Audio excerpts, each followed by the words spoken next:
স্বীকৃতি নিশ্চিত করতে হবে।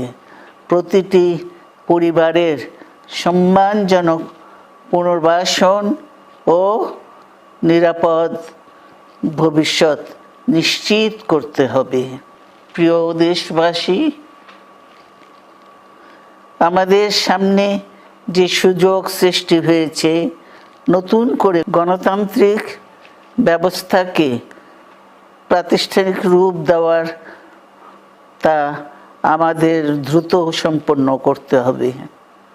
কর্মসংস্থান সৃষ্টি করতে হবে, জনগণের নিরাপত্তা নিশ্চিত করতে হবে। সর্বোপরি বাংলাদেশের স্বাধীনতা সার্বভৌমত্বকে রক্ষা করতে হবে যে কোনো মূল্যে।